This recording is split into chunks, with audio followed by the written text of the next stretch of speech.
And we're back with another episode of the Lakers Fast Break Podcast. This is Snack Pack, everyone. Get your snacks ready. It's Gerald Glassford coming right back at you here from the Lakers Fast Break.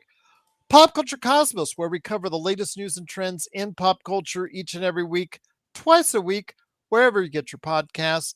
Inside Sports, Fantasy Football. Joe and I, we might as well stay on the air at the tail end of the show, Joe, to do Inside Sports Fantasy Football, maybe around 9:30ish or so, if that works for you, my friend, where we'll cover NFL Week 8. We'll talk about what's going on in the world of the NFL and also fantasy football. We'll also make sure that you're covered with all your fantasy football questions at the end of the show today, right here for Inside Sports Fantasy Football, wherever you get your podcasts. Also, as well, our good friends, starting with Joe Soro, aka Oxide47 at LakersBall.com, and of course, Simblades. For the best lawn out there in SoCal, Simblades for the Y.com.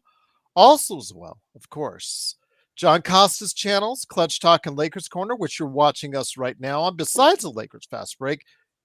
Welcome. Make sure you like and subscribe. Help out the big JC. Go ahead, help him out. It is greatly appreciated. Also, as well, of course, Empire Jeff TV, covering the Lakers and the Dodgers. Lakers in 5. Daniel Barry Sports Highlights. Yo, John McCalian channel. The Lakerholics crew. You know Laker Tom is giddy. He's probably dancing like a schoolgirl right now because his JJ Redick, the guy who he says is the next Pat Riley, was winning his first game. So, yes, he's probably writing all about it at Lakerholics.com. Jamie Sweet was with his 5 Things article right there for you as well at Lakerholics.com. Of course, our good friends, Alfred Esmond. Please support him. Legend also as well. Hopefully get him on another conversation real soon. All of these great folks, please like and subscribe. And, of course, make sure you hit that subscribe button for us. Make sure you like those videos because it gets into the algorithms. Because YouTube is all about algorithms. And most importantly, thank you so much to all the new members. We are now almost 60 members strong. I don't even have space. I'm going to have to create more of these crawlers to thank each and every one of my brand new members that came on last night. Shout out to Intel for making it happen. Where's Nina? Guillermo, Jupao, my sister Yvette, Carl for President, Brahim, XG, Jebby, Alicia, Mike, Eli, Ty, Juan, Alejandro, Samir, Chris, Reg, Abdi Malik, RC, Money, Awesome, Hernan, 1IV, Play IWA, Riley, Black, Reggae, Trill, The Autism Boy, L Baby, Omaris, Big Baby Sports, Jeremy Sheed, Tommy, NBA, Kenny, JSJ, Kurt Affair, Kev, Bloodhound, Tough, Richard, Daniel, Doobie, Raphael, Search, Nija, Narukami, Too Tall, The Legend, Weston, Moonlit, Remy, Retro, 7 Grand, I'm almost finished, Intel Wild, of course, Darren, Sports Baby, and Xbox. Those are all of our members. You get a shout out for just $2.99 a month. You get shout outs from me. You get mentioned down below. You get emojis, badges. You get special inside stuff that only members get first and foremost. Articles, updates on when we're going live first and foremost. All that comes to you. Whew, that's a lot to breathe in there for you. Just $2.99 a month, indeed. Well, the Lakers coming off the glory last night of the LeBron James family reunion out there at center court with Bronny and LeBron, hallmark moment. But Anthony Davis says I went ahead and I'm stepping on that moment and I'm making my own deal. I'm making my own moment with a huge game, 36 points last night, 16 rebounds, absolutely a dominant performance, especially in that second half as the Lakers did get the victory last night against Minnesota. Their next game is against a team that's playing in the toilet bowl right now, the Phoenix Suns. So we'll talk about, can they take this momentum from the success of what they did last night? Can they take the good things and keep on continuing? We'll talk about that on the show today. We've got an outstanding guest that's going to talk about this. She is on the YouTube. herself with a great channel that talks the Lakers, has pop culture stuff, video game streams, and more. Three Body Problem. There you go. I liked it. I enjoyed it. It's still one of my 10 best of this year. It is CallMeNakomi. Truly glad to have you here. How you doing? How you doing, Gerald? What's going on? How you Doing doing? great. I'm doing awesome. I mean, you got the LeBron shirt going. Everything's going well. There you go, Davis. There you go. LeBron Davis. Yep. Making. Yep. There you go. Making LA great again. Yep. There you go. Let's hope they do indeed for 2024. Yes. Your thoughts on last night's victory? How exciting was it for you? We'll get into the Bronny LeBron stuff here in a bit, but the most important thing is that the Lakers got the win and started this season off for the first time in a long time, like Joe said, since 2017. They started off the season on a good note. I thought it was great. I watched the game from the beginning to the end. I felt like we had our usual consistent starters. I was very, very happy to see that, of course, that it was our most successful lineup for the past 2 years, pretty much, since we went to the Western Finals the year before last, and going into the playoffs last year. Unfortunately, it took a long time before we could actually get that lineup in consistently last year. Coming back in this year, they seem like they know each other and they know each other's tendencies. And with the extra juice that that Rui is showing, and also AD, I feel like it's almost that reverse psychology that coaches do. It's almost like JJ knew he was going to have that job, and so he left AD off of his Defensive Player of the Year rankings, just to kind of telegraph, the 110% that it looks like he was prepared to give, and it almost looked like, even though he got 36 points, he looked like he did leave something on the court, and it looked like he knew that he left something on the court. I was very excited to see how, once we got it going, everybody, seems a little timid with Bambi legs right in the beginning, but once we got it clicking into the end, through the first quarter and into the second, I was just like, this team really has something. I could actually see the offensive schemes. It was definitely very different from last year, and so I'm very optimistic about where we could possibly go with the new leadership at the coaching position. Once again, it is CallMeNakomi. Make sure you check out her awesome YouTube page, her awesome YouTube channel. Absolutely. Please support her with a like and subscribe. I will be doing so while we're on the air. I always like to do that with her guests. I like to go ahead and subscribe while I'm on the air. Joe is here as well, the man behind Oxide247 at LakersBall.com and Simblades with a Y.com. It is Joe Soro. Joe, you've had about 24 hours to marinade in the glow of JJ's first victory.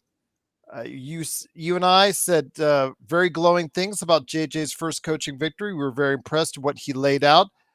Did not show a lot of his defensive cards in the preseason, so I was very happy with that, because, quite frankly, it looked really bad the preseason. But hey, maybe it was effort that they didn't want to go ahead and do. But we saw a concerted effort on Tuesday. Your thoughts, now that you've had some time to think about it, on can they take this win and start some early momentum? Yes, I believe they could. They have a favorable schedule here, the first 4 games. They play at home against Phoenix on Friday. Then they play a back-to-back on Saturday. Of course, schedule's just I've been a crappy luck here with the Dodgers playing. So I got a split screen again, likely on Friday and Saturday. I don't mind it in most cases, but it's the World Series. It was difficult. And we had a game where I was watching the Steelers, Lakers, and Dodgers all at the same time. That's never happened. That was a few Sundays ago. And that was the worst sports day I ever had. To set up a prelude to the show tonight for football, that was the worst sports night I think I've had.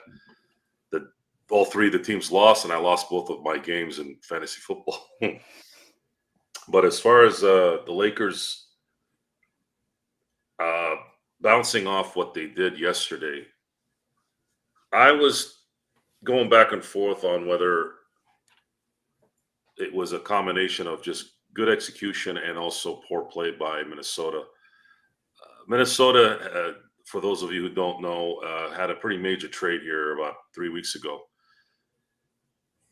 and it didn't look like they were prepared a little bit. So I'm trying to put things in perspective. The other part of me says I've never been really impressed with Minnesota, anyways. If not for some weird cosmic weirdness from the playoffs where Denver blew a huge lead at home in the fourth quarter.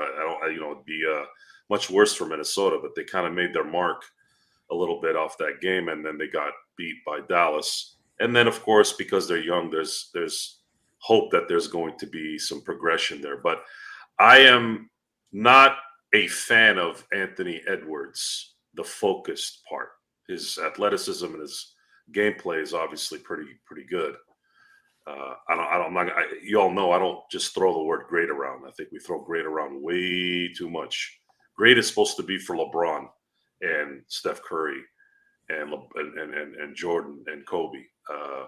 So you all know that. I'm not. I don't call everybody great. So and is not great. Very good though. And what's going to make him great is focus. At this point, there seems to be a lack of focus on what he needs to do. You can't talk the smack that he talks without backing it up. That's the whole point of being able to have a legendary career like a Larry Bird or a Michael Jordan. They kind of solidified their trash talk. The Lakers, I'm gonna gauge a few things here this weekend. Phoenix and Sacramento are teams that they're like the nuisance teams. So it's a good start to see who they really are with these two teams. Minnesota, I had a really good feeling they were going to win game one when I found out Minnesota was going to be on their schedule first. I don't know, it hits me. There's certain teams that the Lakers would play opening night where I'm like, they got to really play Denver. They really got to play the Clippers. It's just those teams are just they play out of their minds when they play the Lakers. And I wasn't worried about Minnesota. I actually thought even before the Cat trade, when the schedule came out, I said, oh, okay. They kind of gave us a little bit of a chance here. They could probably win that game. And they did. What I was surprised, honestly, the biggest surprise for me was there was a play, and I had a chance to look at it today. There was a play where, and I kind of had brought it up a little bit on the post game, but I wanted to elaborate a little bit more. There was a play where Austin Reeves got the ball at the left elbow, and he picked up his dribble. And that's not kind of Austin Reeves like. He's smarter than that. But what it looked like was kind of a ploy. It was a trick where players committed on the T-Wolf side so much. As soon as he turned to the right, because it was on the top elbow, as soon as he kind of pivoted left and then started going right, Naz Reid started to commit to his side. LeBron was on the left end. He dove to the basket, and it was like, oh man. And I remember looking at that play going, dude, I didn't think at the time that I didn't see the whole play until later, like how it developed. I was focused more on just the overall kind of game. But when I went back and saw that clip, I was like, oh man, that was a setup. So then I started thinking, okay, we know that they're going to adjust to that. Everyone's going to adjust to that.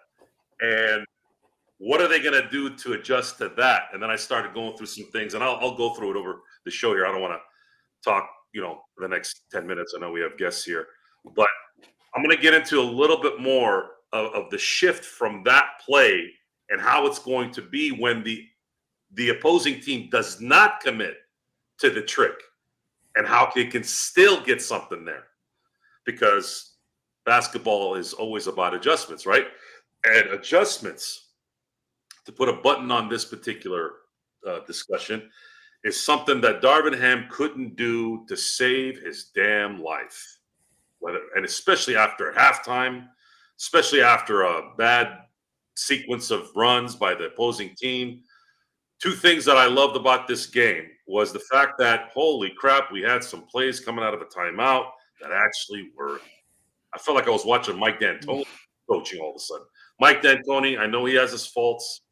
I know his attitude rubbed people the wrong way, but the guy was an X's and O's genius. He really was. And if it's not for Robert Ory, and you can say that about how many teams during his career, if not for Robert Ory elbowing Steve Nash into the scorer's table, I think Mike D'Antoni wins a championship that year. So again, props to JJ for at least showing us after one game that he actually knows a little bit of what he's doing. How this plays out, you got to wait a little bit longer, folks. Sorry, I'm not gonna give Laker Tom his flowers yet, Mr. Pat Riley, number 2. That's Well, as he always says, it's just one game. So yes, no flowers will be given to him yet. Well, I'm a dude. I don't give other dudes flowers. That's more of a, that's a figure of speech. You know what I mean? Yes, figure of speech. Yes, yes, I think we got it. But once again, it is the Lakers Fast Break. It is, of course, CallMeNakomi, Joe Soro, and myself, Gerald Glassford. Thanks again for watching and listening. Truly appreciate it. Nakomi, I want to ask you this. When it comes to what you saw last night with the Lakers, let's go over some of the things that you really liked about what JJ did, how it was implemented, and how the players executed the vision that JJ installed for last night. One of the things that definitely is always a thorn in my craw every single year is rebounds. I feel like coming out of even the preseason and from training camp, he said that he was going to emphasize rebounds, and I feel like the second chance points that we got during that game, that kind of energy, that kind of focus to do that. Rui and Austin were flying in from nowhere to basically grab balls and get us extra possessions. That is definitely one thing that that JJ has at least changed. Besides the offensive, the ability to draw up an offense and teach his team to actually execute, and also try to reinforce that they stick with the plan, call them out even on air, not just basically in the gym, but also letting people know that that's what he wants for them to do, and so he expects for them to do that. And I felt that even when they kind of swayed away from it and started to go back LeBron AD ISO ball, it's like the next possession they got back into passing the ball and going back into that offense to start the flow again. People diving into the lanes, to move people out, allowing that gravity to kind of open up spaces for AD and Bron to create. Rui is being more aggressive. It's almost my brother's a coach, and we talk all the time. And I always say that I'm from being a player back, when I was younger, and getting into a little bit of coaching myself. I always thought to myself, I need a coach to tell me what they want me to do, instead of letting me freestyle.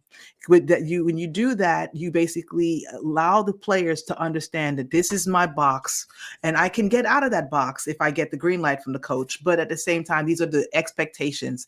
And I felt like that JJ gave expectations to the team, and also with expectations and structure. And with that, provide some energy, because they had been lacking that. And I feel like that kind of new, fresh take on it with young players. It's not old players. It's not a team full of veterans. I feel like it's a really good mix. And I feel like I like that they're also focusing on going to AD late in the game. Too many games that I see last year where AD actually was really going in the first 3 quarters, and then he would get maybe 1 or 2, passes inbounds, and it would usually just end up with a frustration heave where he maybe gets fouled or there's no call, and then he's frustrated, and him and Braun are yelling at the referees while they're going back down there for a showtime dunk. I mean, it feels like there's more accountability, more focus on getting the ball, not having to rely on Braun.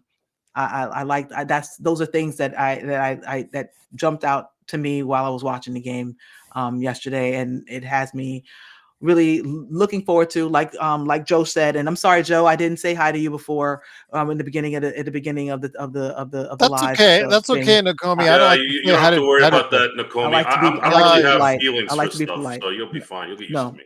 no problem. But at the same time, like you said, there's lots of things that we need to see more games, and also Minnesota had their failings, and that also helped us. But with that being said, those are situations where we used to lose last year, where we would get out to a huge lead and that team would wake up and someone would put some smelling salts underneath their nose, and they're up and they're ready to get back into the fight. And next thing you know, we let it all go. We actually held on to the lead. I mean, they got close. They're a good team. They're supposed to. Julius Randle isn't a slouch, so we expect for him to actually provide something. But like Joe said, they have time that they have growing pains that they have to go through, just like New York has some growing pains that they have to go through. And we obviously have some growing pains to go through with the new system and everything to get accustomed to. But with that being said, I feel like we had the mindset to overcome the adversity of the situation, of all the situations of the night. that will not be tolerated in our chat, and we're just going to get rid of that right now. What the hell happened? Take care of that. Just going to go ahead and just put that out there. Search. Thank you, Search. Truly appreciate it. What the hell happened? I didn't look. I was doing research. Someone just being an idiot, as always. There's like always trolls. We get our share of trolls here. It's just, again, it they comes come out of the with territory. Yeah, it does. It comes with the territory. But as far as Joe and feelings, he's allergic to them, so you never have to worry about that. So I'll keep that in mind. Darren in the super chat, and thank you so much for the super chat. No refraining from anything per the sensei, Mr. Soro. So there you go. No refraining. No refraining. So yes, Refrain and Joe are far apart as well. But once again, it is the Lakers fast break. Joe. So with that said, the Bronny LeBron thing, they got out of the way quickly. Got it done. Second quarter, like everybody was saying, let's just get it done. The Griffies were there. You knew they were going to get it done. The Hallmark moment is done. We can now go ahead and focus on the season. Are you convinced that they will do just that, or that will Bronny still be around, still be hovering, still be on the bench, people be still clamoring for time? The temptation for Jay to still put him out there. He needs to go to the G League and develop. He is not an NBA player, and I don't know how even close that even remotely is. You and I said he is not even close to being an NBA player as of yet. But as long as he has that guaranteed contract, it is still concerning to me that there's a possibility he'll be called upon at some point in time this season. I hope to God not. We've seen a lot of guaranteed contracts in our time, and unfortunately, we've seen those contracts turn into overpayments. The Lakers are talent deficient, and we've known this since the draft. There's no possible way you'll have any credibility with him on the daily roster.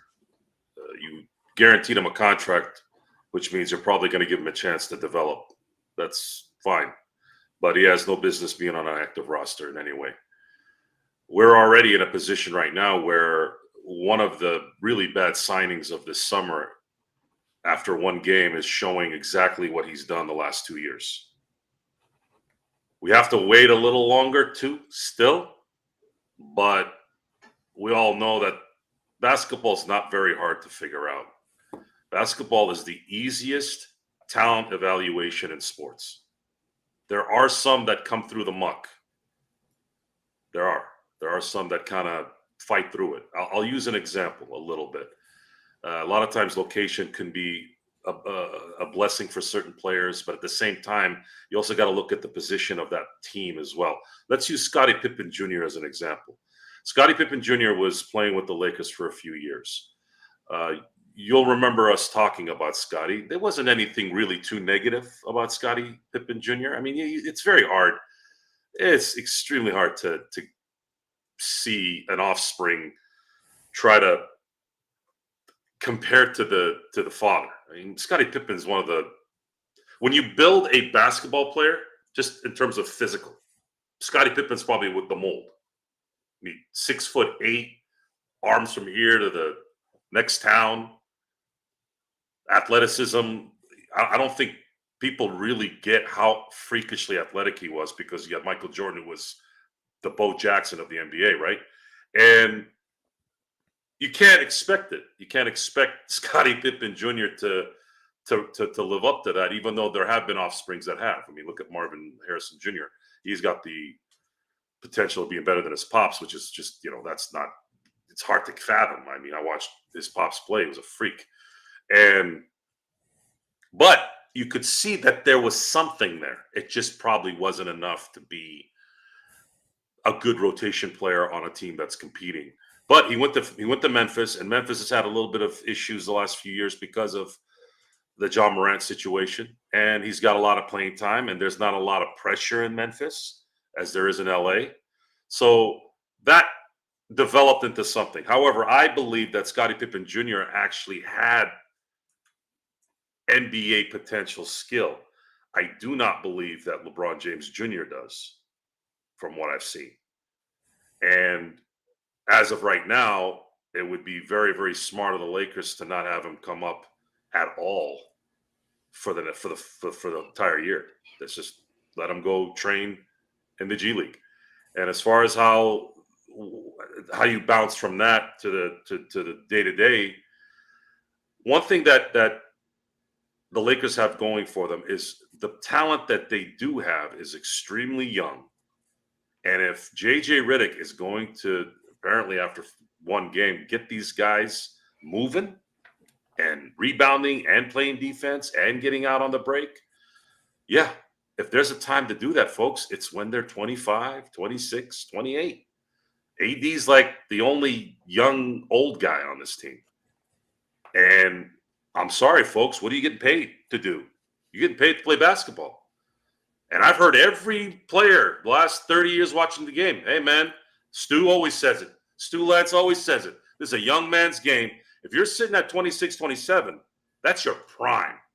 That's a prime of a basketball player. So I'm fully expecting those guys 24, 25, 26, 28 to be 82 games a year rolling.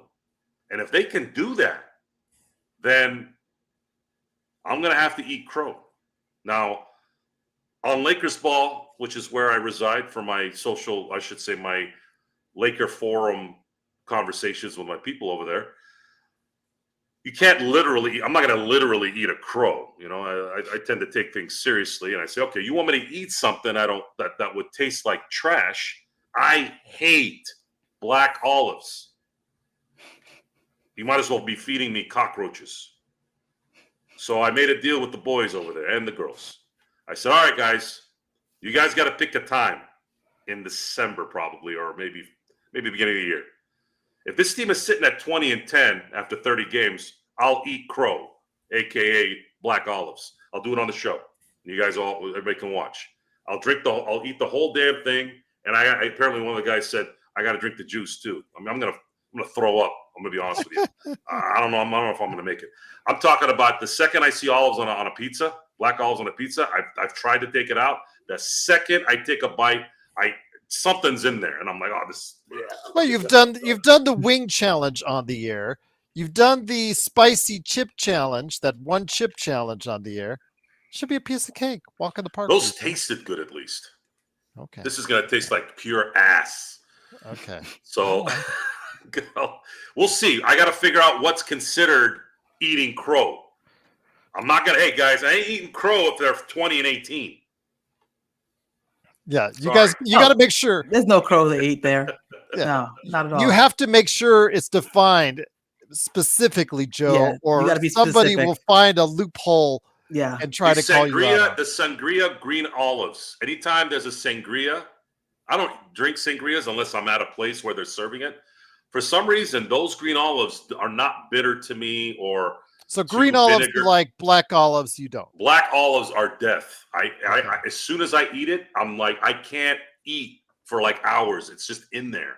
I don't know Okay, why. now I It's know what weird. to feed him. Okay, all Yeah. right. Next time I see So him. if you're torturing me, feed me black olives. Okay, fair enough. Water all of me. Now, Nakomi, it is a heartwarming story, especially, you know, and we don't, when we talk about Bronny, we don't talk in terms of the individual himself. He is coming back from what could have been a very devastating, life-threatening heart ailment that he suffered a little over 1 year ago. And again, this is a no difference to him as an individual, but we're Lakers fans. We see Boston pull one championship ahead of us, and it makes us ill. Talk about the black olives. That's what makes me ill, is Boston now being one championship ahead of us. So you want to make sure you field the best possible team that's out there. And in doing so, you know, placating, catering to LeBron, whatever you want to call it, by bringing LeBron in, you also have all these other dead spots on your roster with players probably not going to be able to give you a major contribution to back into the roster. So with that said, last night, I'm glad they got it done with, but if Bronny will ever become an NBA player, he needs to go ahead and be put in a place where he can develop and to see if he could actually get to that point. So the thing I want to ask you is, what were your thoughts on last night? And what are your thoughts on what Bronny James will be doing going forward? To me, again, financially, it's a huge windfall for the Lakers because there is no second rounder that will ever make the kind or generate the kind of money for a team like Bronny James. You saw people wearing the Bronny James jerseys already. They've already made the $1.1 million of his salary already back tenfold with jersey sales and merchandise sales. You But pulling reasons out your butt there, hold Gerald? it. Shut up, Joe. Let me finish before you go ahead with it. But as a player standpoint, it's a terrible move, and it sends a terrible message that winning may not be the ultimate prize for the Lakers. Yeah, it definitely sets a very dangerous, possibly dangerous precedent. Money or winning? Money or winning? On some levels, I kind of think of it. It should be winning. Should be winning. But they kind of equate. I feel like lots of different things have muddied the waters. Money in some way or shape or fashion is winning to owners also. So definitely selling out Bronny jerseys and all that stuff, and bringing all of his followers to the Laker Nation, all has some type of monetary value. So that's all kind of a windfall for them also. Besides what is that? Somewhere around $7 million investment they made into him. I mean, maybe they made all that back already. Who knows? I kind of felt like it was almost a kind of a under the table way of paying Bron more money without having to worry about the cap a little bit. It was shocking to see that it was that much money. It's a 4-year, $8 million deal, I think, overall, but it starts off with 1-1 for this year. Yeah. And then it's the option for the 4th year, just to let you know on that. But if it does go throughout its 4 years, it is $8 million in player salary. And like I said, the eyes that he will bring, not to invoke anything inflammatory, but like Caitlin Clark, the eyes that she brought is almost worth the trouble. You know what I mean? Kind of on some levels. With that being said, I almost wanted to throw my remote control at the TV when I saw that they were going to do that when we were up by 19 points against a really good team, when we had everything clicking. Ron wasn't even on the floor, and it was like it was purring like a kitten out there. And then it was like a fog. I don't want to say a fog. I don't want to give that kind of negative, I don't want to apply that kind of negative, energy towards that moment, but it changed. It almost seemed as though it was not about winning. And it was interesting because I noticed at that exact time, right before that happened, Anthony Edwards was starting to circle the horses, kind of starting to like, you know, get his guys back into it, saying, "Hey, we can't go out like this," kind of thing. And then out of nowhere, boom, they do that substitution, and I just felt like, oh, this can very much be a bad thing, because I had no expectations. I have more expectations for Max Lewis coming off the bench than I do for Bronny. And that's nothing to say about Bronny. It's just the fact that Max Lewis has more experience playing against adults. Bronny definitely needs to grow. He needs to grow into his adult body. He needs to. I mean, look at Shaquille O'Neal's son, who had that hard situation happen. He lost several years of his college career when he's actually starting to develop and get into that body that should carry him into his prime. Those kind of setbacks, just like how Bronny had, he missed. I mean, the little bit of time that he spent in USC's, playing for USC is not, it's I don't think that he's ready to play in an NBA. I feel like this season is too important for the window that the Lakers currently have, with Bron playing his, I believe, one of two last seasons in the league. AD is healthy and is in the pretty much towards the back end of his prime, I guess you could say. And I feel like we have great continuity. We have a good coach, and I'll take it as a pull the Band-Aid off situation, get it out the system. The fans have seen it. They've taken all the pictures, the photo ops, and all that good stuff. And now what should happen is Bronny should go to the G League and develop his game and his self, his confidence. He's been there before. He'll have chances to come back and maybe play during blowouts or whatever like that, but he definitely shouldn't be anywhere near the 9 to 10 man rotation. That's my opinion. But I will also, even though that might have been a good business decision to pay. I mean, he was coming to the Lakers regardless. So, I mean, what amount of it was, I guess, a negotiation as far as how much money he'd be compensated for the attention that he brought to the Lakers, rather than, whether or not he was going to get paid or paid chump change by the Lakers. But it does make me a little uneasy with the fact that we have Santa Claus Pelinka there. Thank goodness he didn't give him a player option at the end of his contract, because it seems like Pelinka loves to hand those out like candy on Halloween. We're in this position that we're in right now because of the player options that he added to Cam, Jackson Hayes, Christian Wood. We're kind of stuck in the position that we're at, and right now is not a good time to be unwise with our money going forward. So there's a lot of different nuances to that conversation. It happened. It was a great moment for their family and for the NBA to see a great actually last in the league long enough that his young son was able to play with him. Yeah, that was great. No problem.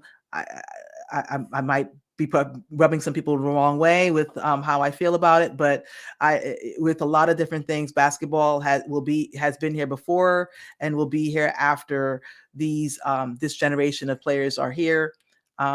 So I'm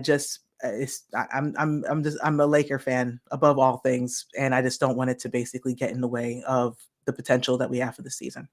No, very well said. And if someone doesn't like it out there, you know what? Oh, well, because we're here to win championships. That's what this fan base wants. You can't have it both ways, Joe. You either want the championships, you're complaining about Rob all year long. You're complaining about Jeannie. You're complaining about the roster. You're complaining about this. You want it to all be fixed and you all be magically available for the Lakers to win a championship. But you can't in the same breath say, oh, you know what? Bronny should be this. Bronny should do that. He should be playing. He should be on the team. He should be on the roster. He should be drafted, all this stuff. And you can't have it both ways, Joe, because you either have one or the other? Do you want the novelty or do you want championships? Do you want to win or do you want hallmark feelings, as you've said before, Joe? Do you want to go viral? Yes. If you're the LA Lakers and you need to gimmick your operation, then you've totally lost exactly what the Lakers are. There's the angst towards Jeannie and Rob, Jeannie especially, because she's the one in charge. It's not just Laker operation. It's not just some guy's son. It's everything the last year. The Jerry West situation becoming more and more apparent on what's going on. The fact that the fucking Celtics won the championship and you answer that by going into this draft, luckily having Connect drop to you, thank God. And then all the talk is about some guy who doesn't belong in the NBA. And those are the things that it's just, I've gone into detail here a little bit. I'm going to go into it a little bit again for those who are new to this show. This is about winning. I don't have any literal skin in the game, right? I'm an observer. I'm a fan. I'm a watcher. But my competitive juice is played through the Lakers and my teams. And in the moment, I'm in it. When the game is over, I'm back to my regular life. I don't go sit and sulk in a corner. Yeah, I might, if you lose a championship, I'm kind of bummed for a while. But when I'm in it, I'm in it. I'm a fan. I don't have control over it. Not everything in life has to mean something. Sometimes it's okay to have something that's not in your control and you enjoy it. Not everything. I have friends of mine who are and these are friends of mine. I love them to death, but they're schleps. Everything's about something needs to pay off for them. I'm like, well, what do you get out of this, Joe? They don't care about it. It has nothing to do with them. I go, it's about the competitiveness. I like having something that means something that I don't control. It's the competitive part. I can't do it, but I'm living through these guys. And it gives you a euphoria every now and then. I've seen 6 NBA championships. I've seen 2 Super Bowl wins. I've seen 2 World Series wins, hopefully a third coming. This stuff is fun. You go collect coins or whatever the hell your wife allows you to do, and you're happy, apparently. Don't look like it. I do this. Now, I just got lucky. I'm doing a podcast where I can talk about it now, so it makes it even easier. But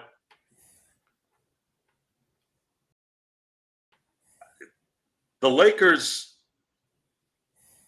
started yesterday in a way I didn't expect. It wasn't the fact that they won. I actually thought they could win this game regardless of what's going on. But how they won was a surprise. I was surprised because I was so used to them being lazy. They just looked lazy the last few years. And they weren't lazy yesterday. And I've been trying to figure out why. I mean, did you really need someone like JJ who gets up in your face? Something that's kind of not really there? Maybe Tom Thibodeau a little bit, but everything we talk about that my little runt cousins will say, oh, he's a boomer. You're a boomer. You're a boomer. No, man. When it comes to fundamentals, great ones want to be coached. Now, LeBron is an anomaly in that. He's a great one, an all-time great one. Yet he's had 11 coaches in 22 seasons. That's not good when you put the things that matter together. How do you play with 11 coaches in 22 seasons? LeBron has had choices in everywhere he went. He's had the choice. He's created this choice. He's never asked to be traded. He's gone where he's wanted to go. And yet there's still this gap somewhere with leadership on the team where he's not been comfortable. Why?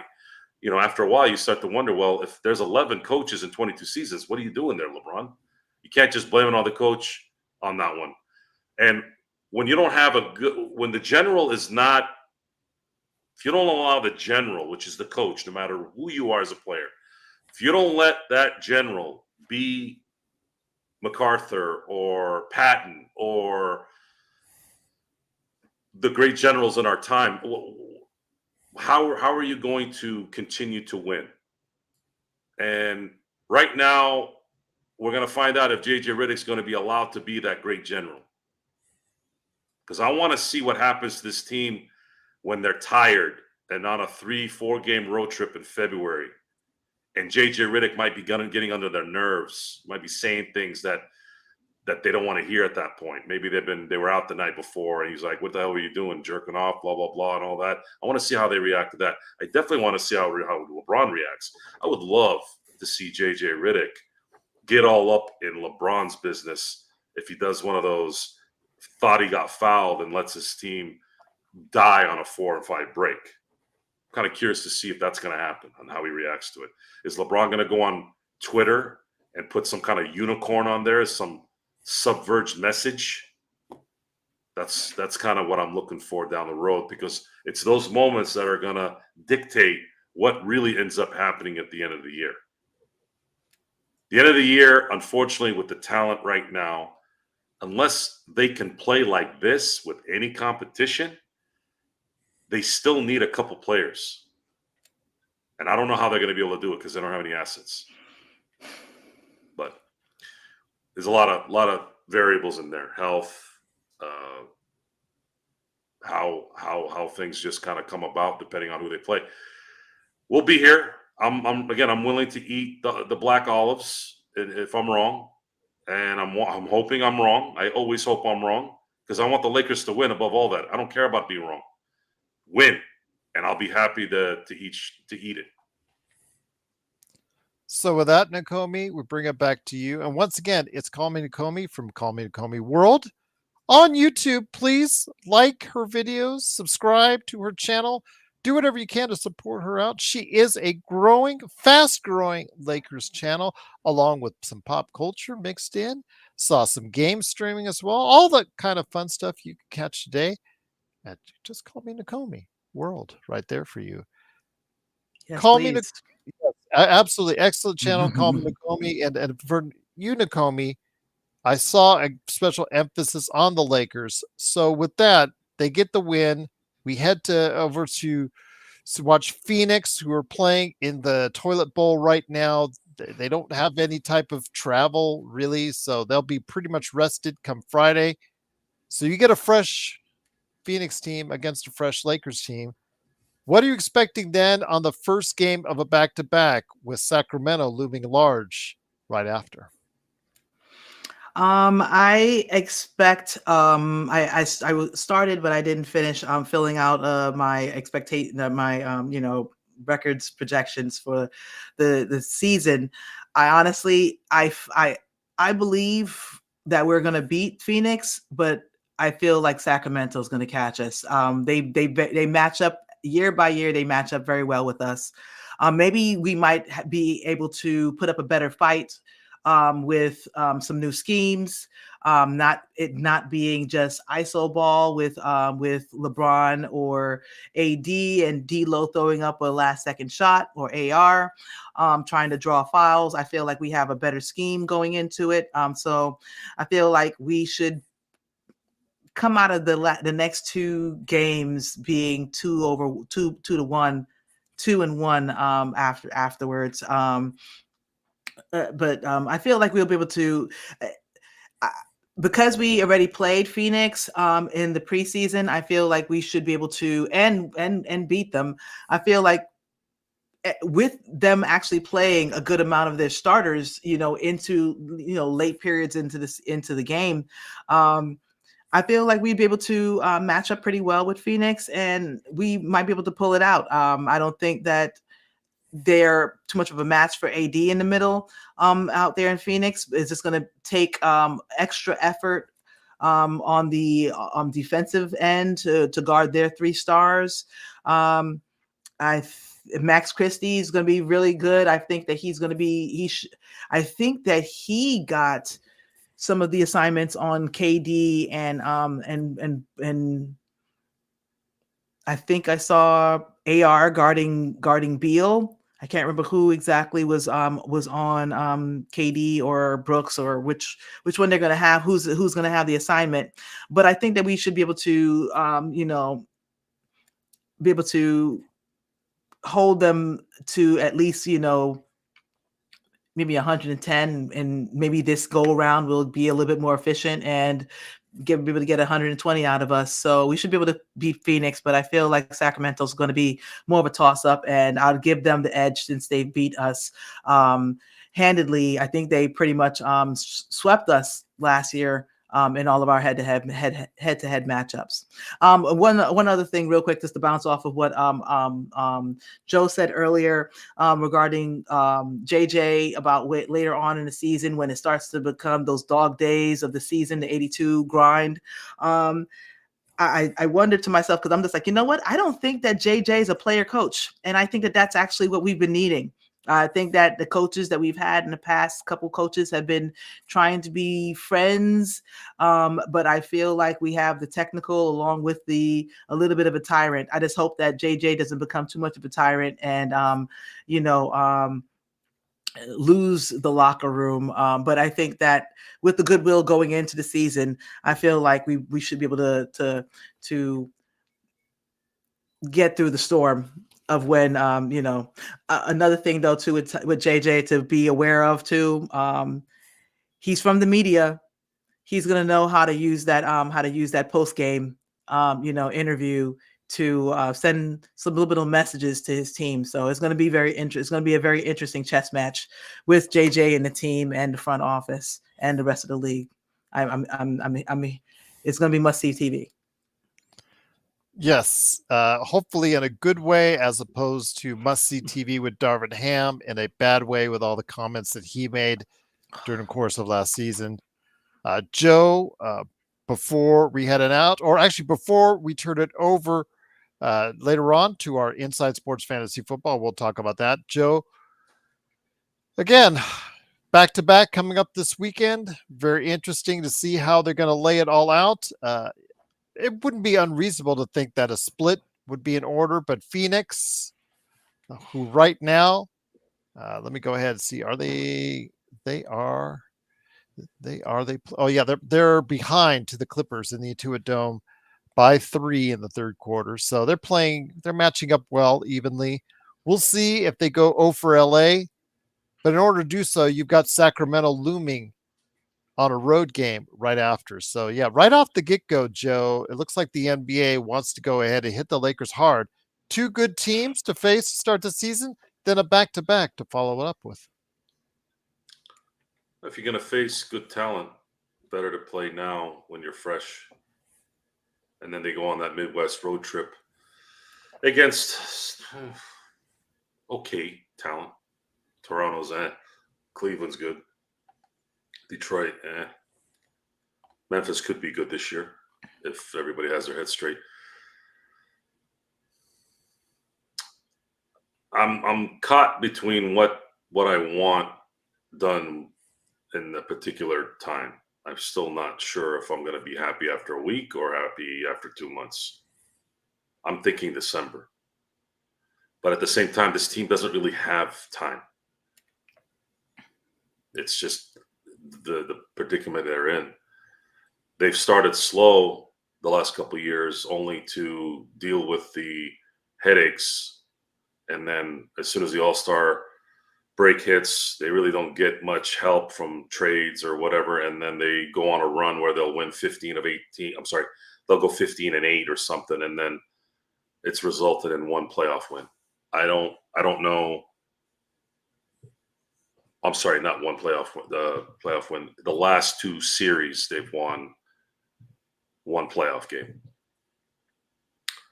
And I knew something was wrong. When I started hearing 2 years ago, hey, Lakers made it to the Western Conference Finals. And I kept hearing that summer. Like, what? What's going on here? We're celebrating a Western Conference Final appearance? And LeBron James and AD are on your team? If this was the 1995 Lakers or the 93 Lakers with Nicky V, and Terry Teagle, and Sedell 3, Vlade, and Eldon, and that fun Lake Show team, I'd be like, yeah, man. Didn't think they'd go that far. But Y'all telling me that LeBron's the best ever, right? Now, maybe not people in the chat, but I'm talking about the people hovering around ESPN or whatever. And it's convenient to say that when it works, and then when he's not playing up to LeBron standards, well, he's 39. Folks, you can't have both. And I pay attention to what you say. I know most people don't, or even if they do, they're too chicken shit to say anything. But if you're going to come at me and say, well, he's 39, then you got to go with that. You can't all of a sudden watch a game where he drops 40 and 10 assists and go, LeBron MVP. No. No. Sorry. That's not going to work.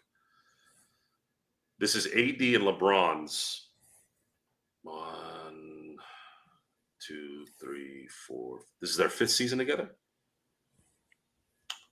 They won a championship the first year.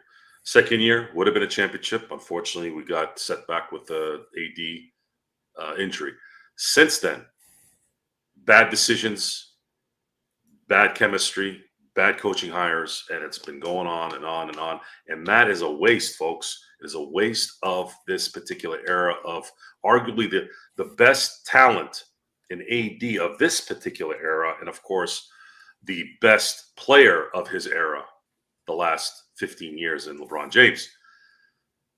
You can't have both, folks. And I'm not saying you got to win a championship every year, but you can't get swept like you did, and you can't go into the first round and only win one game. This isn't Karl Malone and Stockton and Utah, guys. It's okay over there, not in LA. And yeah, it's not fair. And we've been brutal. I've been brutal at Jeannie. I've been brutal at Jeannie, not just for, if it was just Lakers stuff, I probably wouldn't have been as personal sounding, but Jeannie's done some things off the court that have really pissed me off.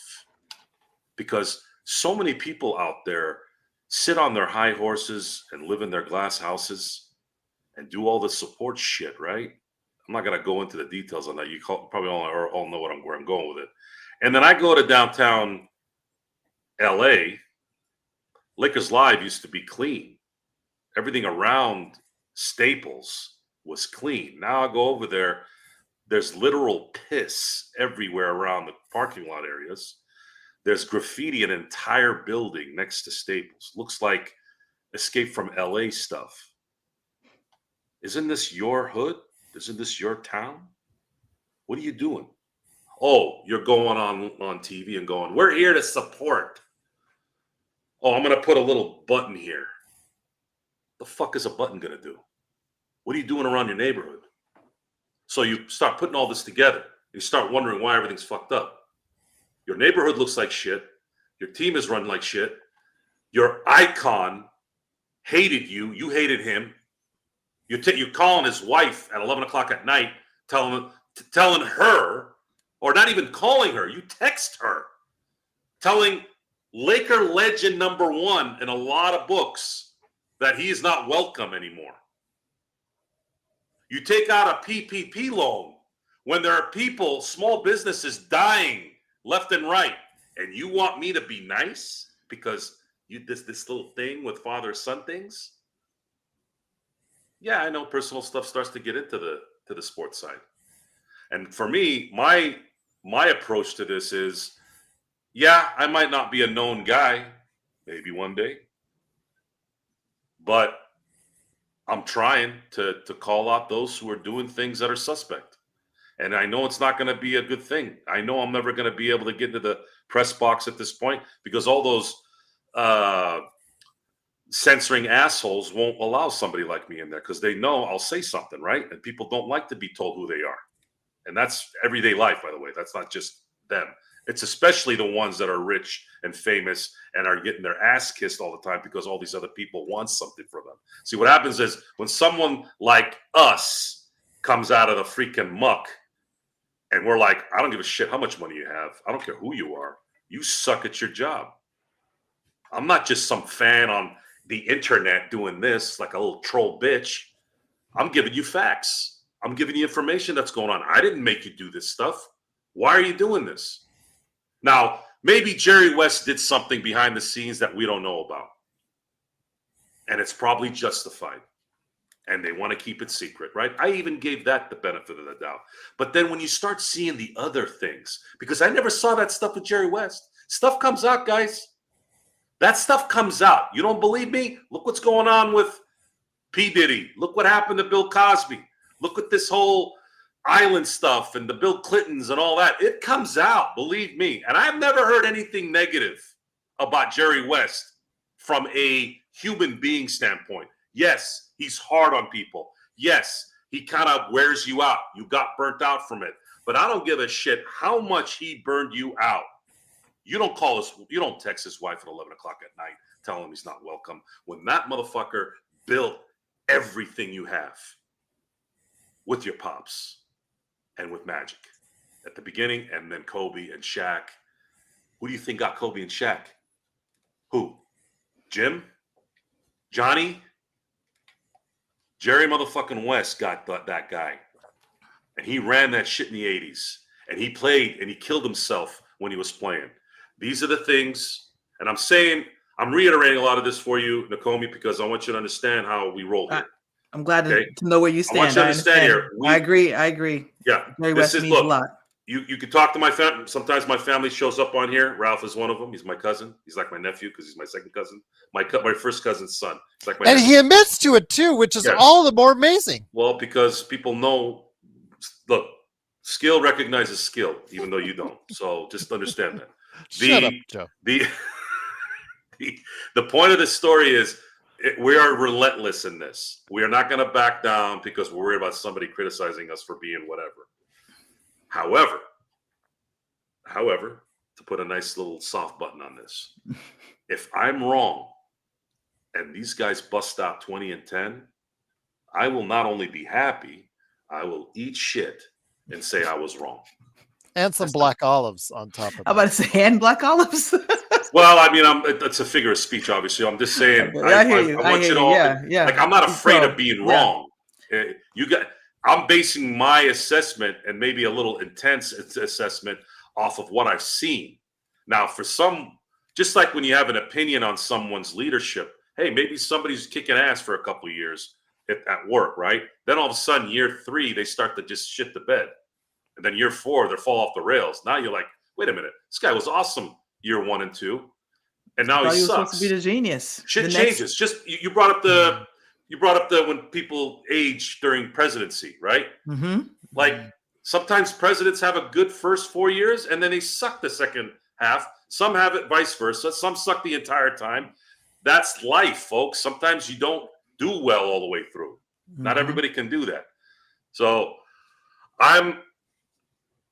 if you came to me and said, Joe, would you rather be right or the Lakers go 30-0? What do you think my answer is going to be? 30-0. I want the Lakers to win, and I want LeBron to win every award. I want AD to win every award. And I would want his son to be some Marcus Smart player out of nowhere. Hell yeah. Sure. Yeah, absolutely. But I want it to work out. We have to. We have to also understand what we're watching, too. And we have to be fair in assessing.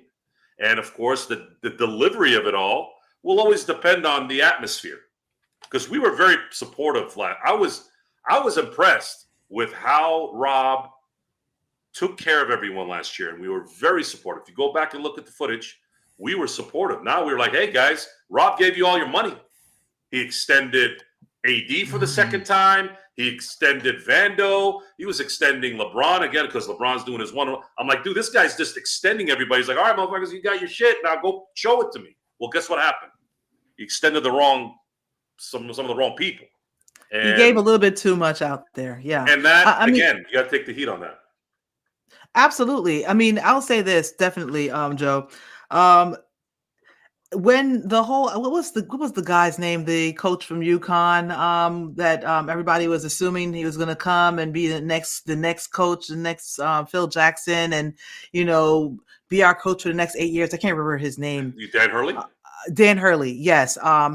And everybody it was a lot of different voices in the whole entire situation. And the one thing that came into my mind no matter how much it was said that we were going to offer him $100 million, and came in somewhere more so around like 60 million or something like that. And UConn just went above it, like Price is Right, and he decided to stay. And I in my brain, and knowing, and as a Laker fan, we know the history. I'm in my 40s. I became a Laker fan in 95 ish, right before Shaq and Kobe came in.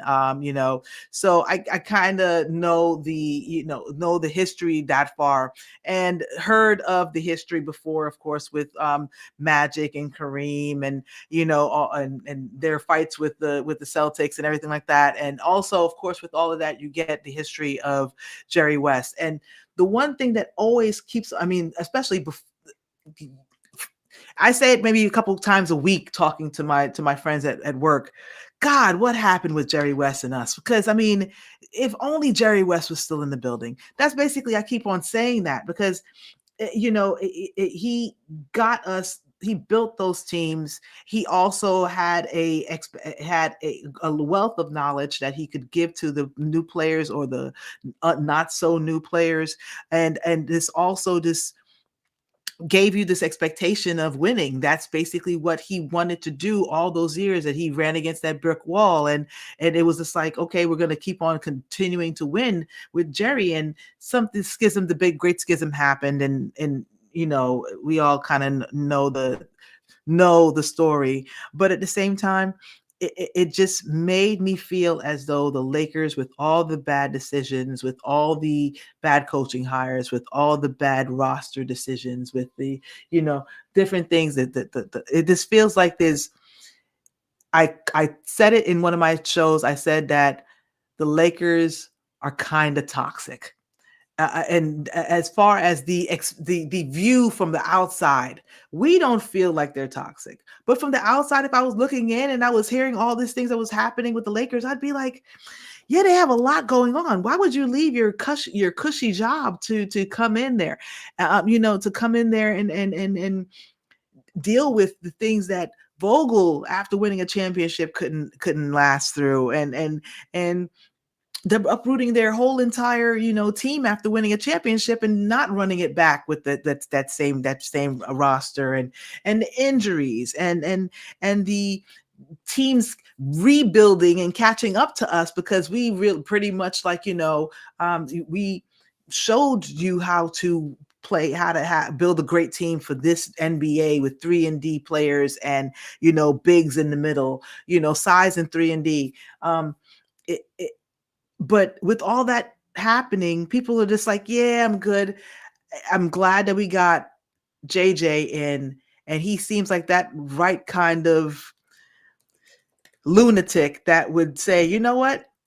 I see you say toxic, I see opportunity. And we are experienced basketball fans. Some people call it delusional, and we don't call it. We know when we have nothing but rookies and first round picks in the starting lineup, we're not going to go far. We're realistic fans, but of course you're supposed to be optimistic as fans. You're supposed to be optimistic, but we're realistic also. So we could know when there's a fire in the house.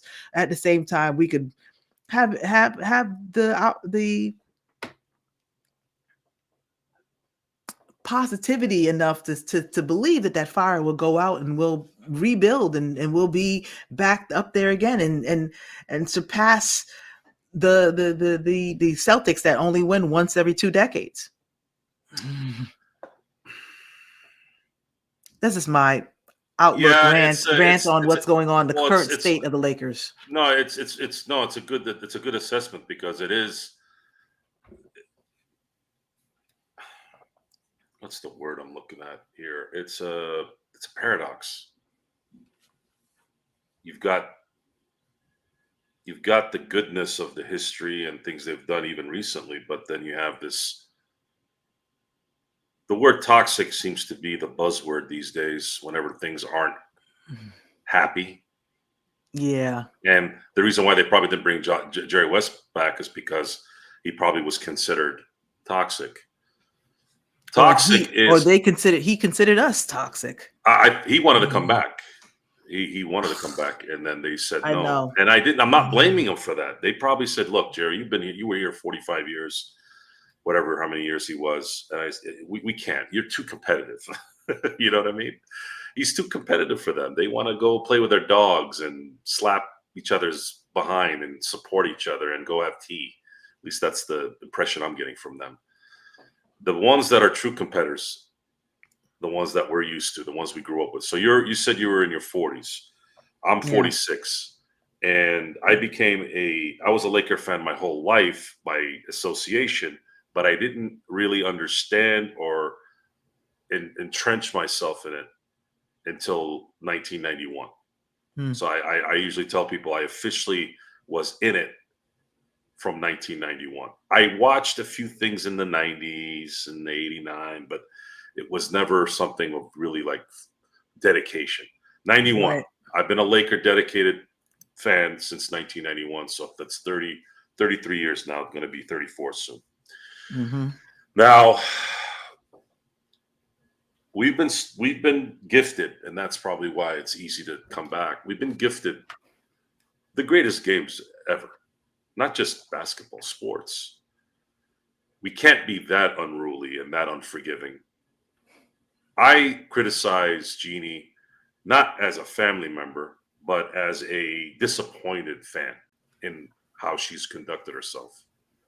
Because there's a lot of things outside the game that has kind of shown her personality that it's not good. Hmm. It's something that's kind of sleazy. And there was always something there. We just kind of maybe didn't pay attention to it. Dating a coach. Come on, guys. Really? Like, Questionable. Well, again, because now, I'm a married man, 16 years happily married, and I have girls. And I'm around a lot of women too. I've had women friends that my wife understood I've had since I was 10, right? I've been around a lot of women. Mm-hmm. And not in terms of intimacy, just I have friends that are women. Right. So I'm around a little bit of the culture of maybe the feminist side of things. Some of them are a little more into that, and some are kind of more realistic about it. And we've had discussions, and I've said, I go, if you're gonna use that excuse again, how I was telling you about, you can't say, oh, he's 39 when things don't go right, and then when he's dropping 30, oh, now he's the best ever. No. You got to pick one. You can't use that as a convenience. And then when you see someone do something that's not well good for optics, like a owner's daughter dating the head coach, and then all of a sudden when something goes wrong, oh, it's because I'm a woman. Oh, come on, dude. Really? You're really pulling that excuse out now? Things like that. That's the stuff I'm like a rabid dog with rabies. I'll get on it right away because it's hypocrisy. You cannot defeat hypocrisy. Because there's receipts everywhere. I go, whoa. Hold on a second. What the hell was this? What was this decision about? You're supposed to be this, we're here to help the community. Yet you're siphoning money from, I'm not saying she's doing, I'm just using an example. These guys, we're here to help the community and we're going to come do a charity drive. Then you find out they're siphoning money from the city. I know he's not, allegedly, Brett Favre, all of a sudden now he's got amnesia or Parkinson's or I don't know, whatever it is that people have when they screw up, right? And I'm going, I'm sitting there and I'm going, let me tell you how I would have done this, okay? If I got caught, and you can ask all my friends, when I've done something stupid, you know what I do? I go sit. See that corner over there? I'm just using a corner as an example. I go sit there, and I get a chair, and I go ahead, kill me. I fucked up. It's my fault. Take responsibility. Take responsibility. I'm not going to sit in the corner and say, well, folks, I've been stressed and I have Graves' disease. What? Really? Now you just insulted everybody who has Graves' disease. You just insulted people who have Parkinson's. Like really? Now Spacey did something like that too. I won't get into the details on that because now we're going to sway somewhere else. But Spacey gets caught being a what, and all of a sudden, well, it's because, and then everyone's like, wait a minute, what the hell does that have to do with what you did? So human beings, you can always count on human beings usually being human beings, but you also got to be careful because it's not fair for those who don't do that stuff. Can't, even though you see a certain section in the world, elite, rich people, especially, there's some rich people out there that are really good, that are really cool. And it always makes me laugh about the Lakers and the money thing. And I know they're not billionaires, but I know how money works. Okay. You think rich people pay themselves a salary that's like 80 million a year? Folks, when you have something of value that could sell for $10 billion, any bank, any loan person is going to give you anything you want. Unlimited line of credit. How do you think the government does what they do? Right? So when I hear, oh, well, we don't have this, and the fact that they have a $3 billion TV contract, they're getting paid $200 million a year to show their games on Spectrum. And what is their payroll? Their freaking TV deal alone, no merch, no ticket sales, no concessions, no advertisement. Their TV deal pays for all their salaries. So what are you doing with all the money? I know you ain't paying management. You're paying LeBron, sure, but LeBron brings you that tenfold. AD too. So, yeah, when you kind of put it all together, you become this kind of sociologist. You're starting to figure out, oh, well, what's going on here? What's going on there? And then you become a psychologist then because you start getting a headache on why these decisions are made. You just want to watch basketball, for God's sakes, but I got to hear all this stuff. So we're invested. Yeah.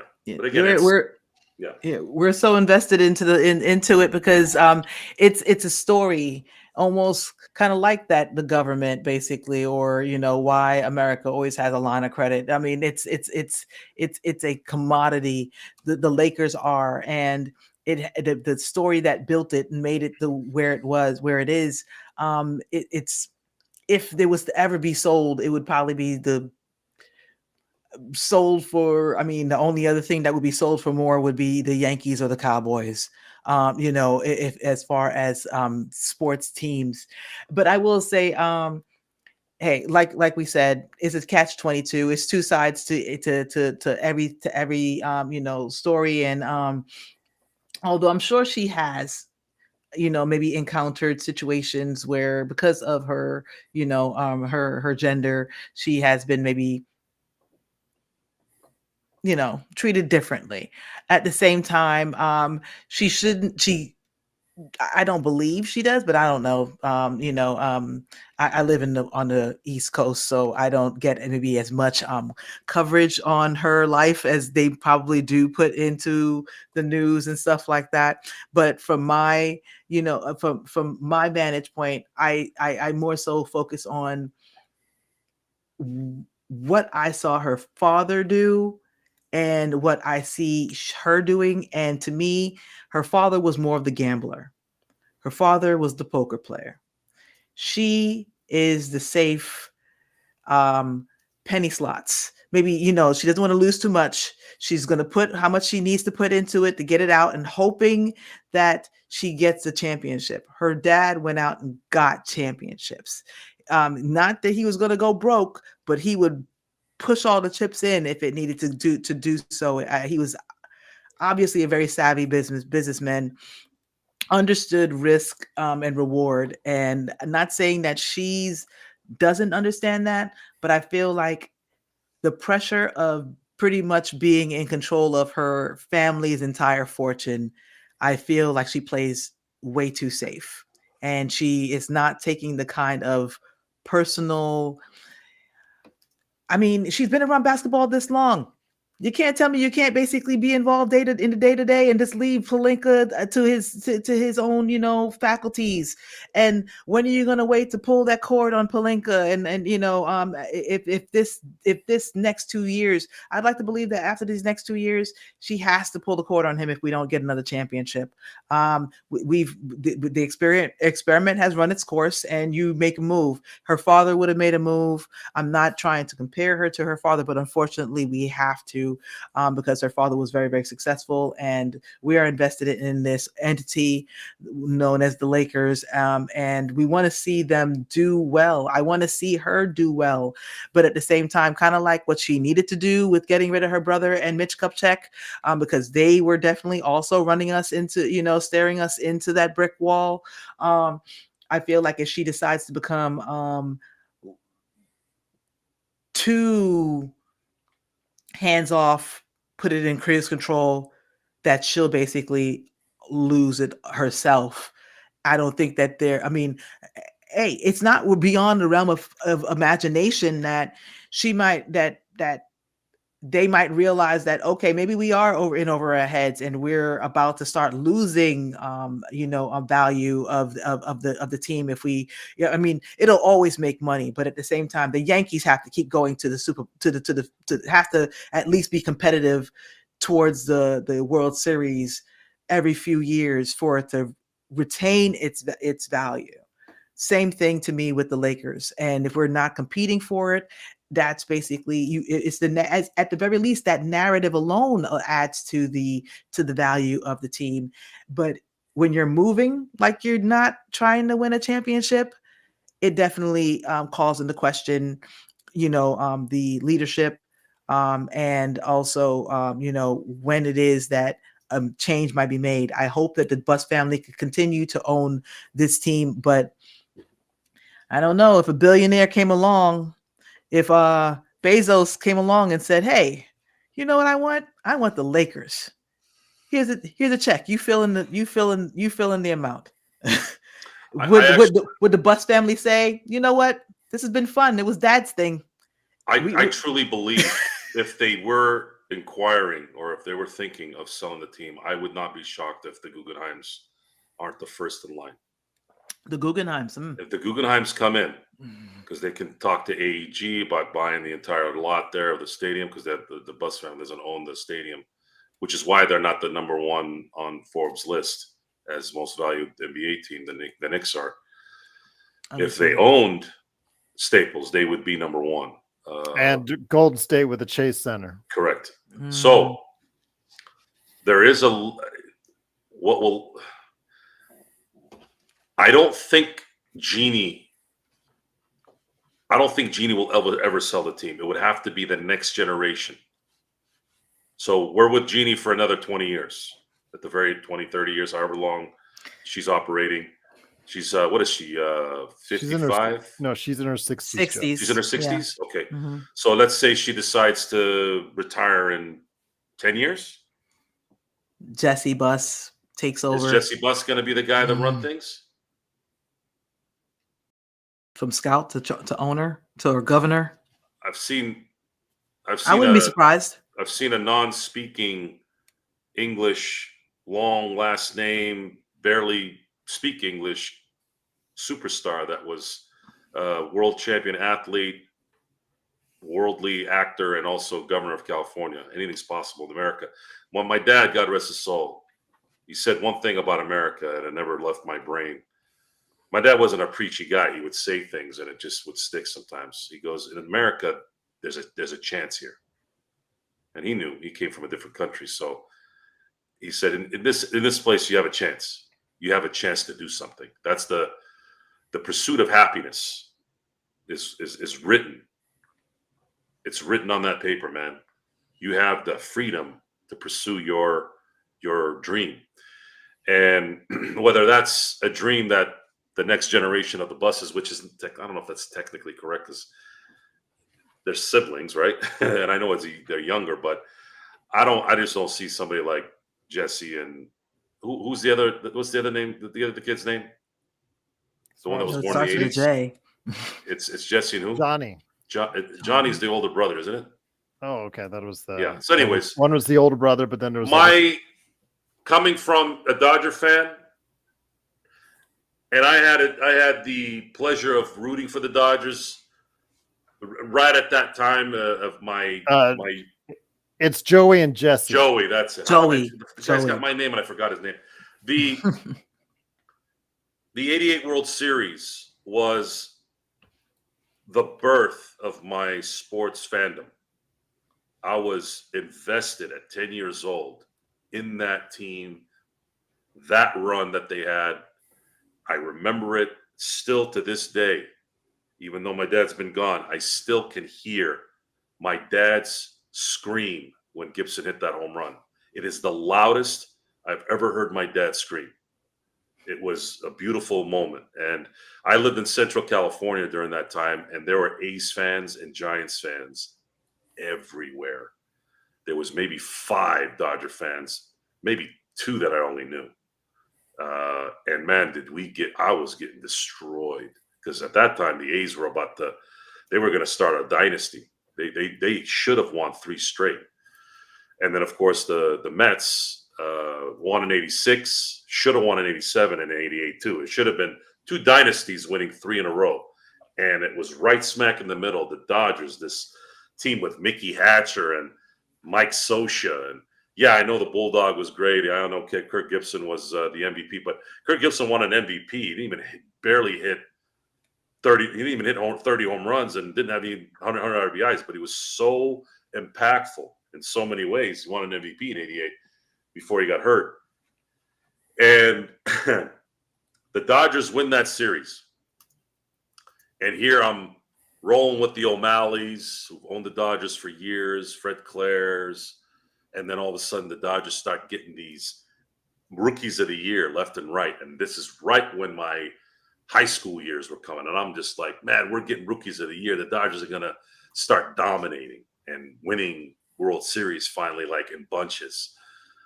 Yeah, that didn't happen. The Yankees won a bunch of World Series in the 90s. And then fast forward to after they traded Mike Piazza, that was a dagger in the heart for me, because that was my guy. And then I kind of followed the Dodgers like I did as much as I could. And then, of course, that scumbag that still owns the parking lots, Frank McCourt, he takes over. And there was some seasons there that were pretty miraculous. 08 especially, 08 and 09. I still, one bad pitch cost the Dodgers a World Series in 2008. And then things got fixed a few years later when the Guggenheims took over. And since then, they've just been basically winning and winning and winning and giving us a reason to pay attention. And I'm very happy with that. As far as the Lakers are concerned now, I don't know what's going to happen with the post-LeBron AD era. I don't know. I don't know if he's going to play till he's 45. Don't know. I hope he doesn't. I mean, it has to be, get off this train. Can we please get off this train? I mean, that's all I think. Don't get me wrong. I mean, and this is the thing, same thing like Bronny, he brings more than just basketball, but at the same time, sooner or later, a team has to start thinking about the future. If we're only thinking about the present, we basically invest so much money, we're so all in, and then if we crap out, basically we're left with nothing. So I mean, we're going to be really, really bottomed out, and I don't think that we should be more well run enough to avoid those pitfalls. I mean, obviously, after Kobe left, we had everything in Kobe. We started going down. It was actually a really nice transition for us because we still had Kobe, but at the same time, we were starting to collect a good amount of rookies until we drew in that next big star. So now it should be the same exact process. It's almost kind of like the Packers. You basically, you get your guy, you ride him out until basically you get a chance to get your next guy coming in, and maybe those two can't coexist in the same space at the same exact time. And you have to let LeBron ride off into the sunset. And hopefully AD is that maybe solid player, but it's a if and a but every single year about whether or not AD is going to be healthy for the entire season. So, but so much a team can feel prisoner to that situation and not just say, all right, let's just blow it up and rebuild from the beginning, but we have to come out of this last 5 years to be 7 years by the time LeBron is done. We have to, other teams have done less and are still satisfied with what they've gotten over the last 5 years. At the same time, the Lakers, we're the Lakers. We deserve more. We put a lot into it. I don't say deserve. Let's not say deserve. We demand more. So I feel like it would be a loss if we basically come out of this LeBron era with only one championship.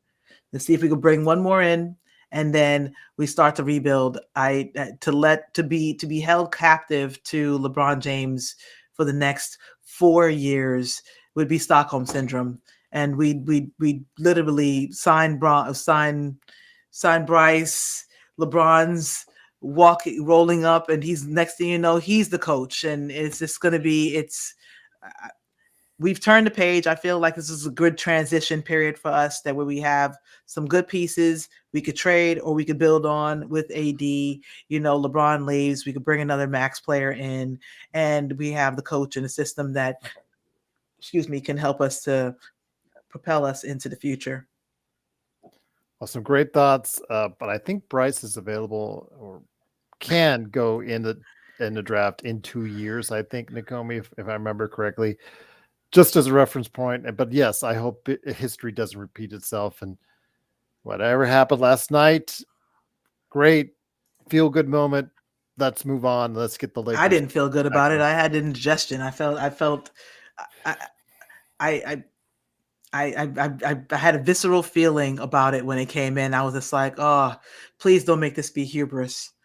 Well, immediately Minnesota went on a 7-0 run, so that tells you exactly all you need to know. So, yeah, it was, and you could see Edwards, like you talked about with his motivational speech, but when they came back out of that timeout and, he came in, he was offended. They were singling him out. He was offended. Yeah. They were offended that you would bring in this kid. He's less than, not even, I don't want to say less than a rookie. He's a rookie, but at the same time, you're insulting us by bringing him in with the starters, basically to when you're up, and don't think that we're not going to respond. Exactly. So I'm glad we made it out alive. That's all I got to say.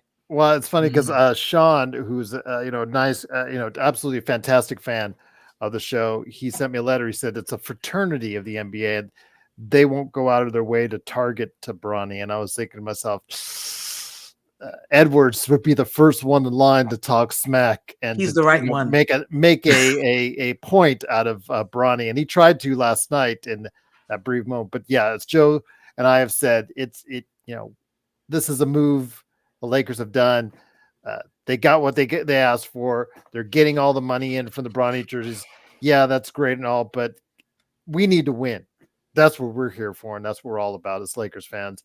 The fans, Hernan, who still has faith in the chat, still has faith that Bronny may become something someday, and all the other fans out there that have just ignored all the minutes that he's played in Summer League, all the minutes that he's played in preseason, and absolutely stunk it up. They want to take those brief moments in time where he's played against third and fourth stringers where he looked and to say, you know what, there's something there. It's like, okay, if you want to go ahead and do that, fine, by all means. But people that watch the game like us know, if his name was John Smith as opposed to Bronny James, you guys would say, what the hell is this guy even doing on the roster?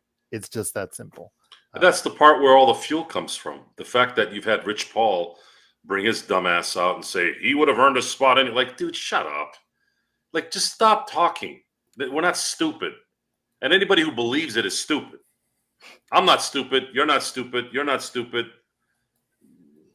Most of the people on the chat aren't stupid. It's like, come on. Interesting stat, though, from last night that I got. Last night's win. When AD leads the team in scoring, the Lakers are 198 and 74. When LeBron leads the team in scoring, it's almost flipped. 88 and 84. Well, I'm sorry. I believe it. 88 and 184. I believe it. Very, very Magic Johnson-like. I remember hearing back when I was growing up, when Magic would drop 40 points, they'd always lose. It's just, it was a weird stat that's how it was. But LeBron's job is to facilitate. That's his number one. The best Laker team with LeBron and AD was when he won the assist title. And last night, probably the best part of last night, if you are trying to gauge the whole year, yeah, LeBron played 35 minutes, but I didn't even notice he was there half the time. It was the most relaxed 35 minutes he can play. So if you want to take advantage of him eating up those kind of minutes, yet it's not stressed minutes, then you've done yourself a favor by involving AD to the point where, and this, the big man thing, this has been going on for years, folks. When you don't feed the big man is not going to be motivated to play. AD is no different than any other big man. Shaq was vocal about it, so it made it easier. And the way the league was set up at that time, you'd be stupid not to give him the ball. But you got to feed the big man. And Darvin Ham for 2 years fed his own ass. He never fed anything that mattered. After one game, JJ seemed to get AD the damn ball, and look at the results. Absolutely. I like LeBron and Reeves working in tandem, and sometimes D'Lo just being connective tissue and facilitators. If you're open, take a shot. Obviously, Reeves to me gets a bigger green light.